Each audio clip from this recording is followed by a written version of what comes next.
पालक मंडल व सभा में उपस्थित संपूर्ण गणमान्य जन, आज लोकतंत्र का युग है और विश्व में लगभग सभी देशों ने लोकतांत्रिक शासन को अपनाया है।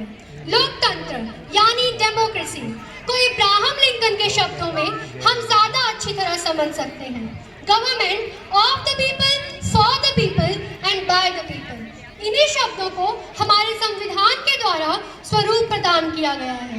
हमारे संविधान की प्रस्तावना में ये भी लिखा गया है कि हम भारत के लोग इस संविधान को समर्पित करते हैं। संविधान लोगों की प्रभुसत्ता की आवाज एवं आईना है। इससे कोई भी अछूता नहीं रहा है।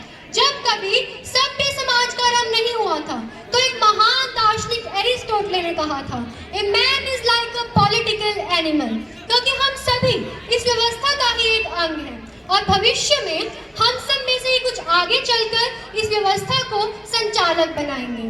तो हमारे लिए ये जानना बहुत आवश्यक हो जाता है कि सांसदीय व्यवस्था कोऑर्डिनेट कैसे करनी है।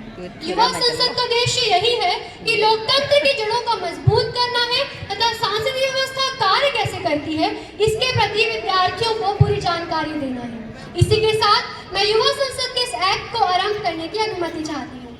धन्यवाद।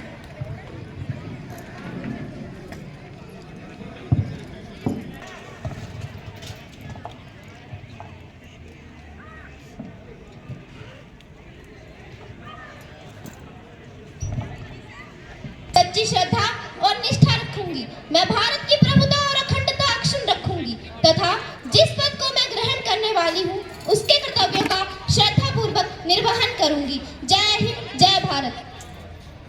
प्रधानमंत्री जी से दिवंगत आत्माओं की शांति हेतु कुछ शब्द कहे। मेरे सदन के साथियों, जैसा कि हम सब जानते हैं कि श्री प्रकाश सिंह बादल जी और गूफी बेंटल जी के निधन का समाचार हम सब के लिए अत्यंत शोक का विषय है। राजनीति के क्षेत्र में हम सब ने एक साथ बहुत से उतार चढ़ाव देखे हैं। यह मेरी हार्दिक इच्छा थी कि वह लंबे समय तक राजनीति की सेवा करती, लेकिन विधि के विधान के आगे हमारी इच्छा का कोई मोल नहीं। स्वर्गीय पेंटल जी की मृत्यु भी हम सब के लिए अत्यंत शोक का विषय है।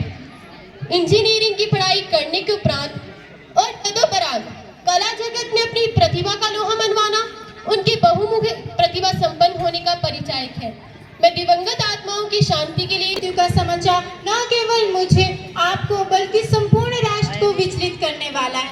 मैं अध्यक्ष महोदय और प्रधानमंत्री जी के द्वारा व्यक्त विचारों से सहमत हूँ तथा भगवान से दिवंगत आत्माओं की शांति के लिए प्रार्थना करती हूँ। भगवान इस दुख की घड़ी में उनके अब मैं प्रधानमंत्री जी से अनुरोध करती हूँ कि वह विदेशी मेहमानों का परिचय सदन में करवाएं।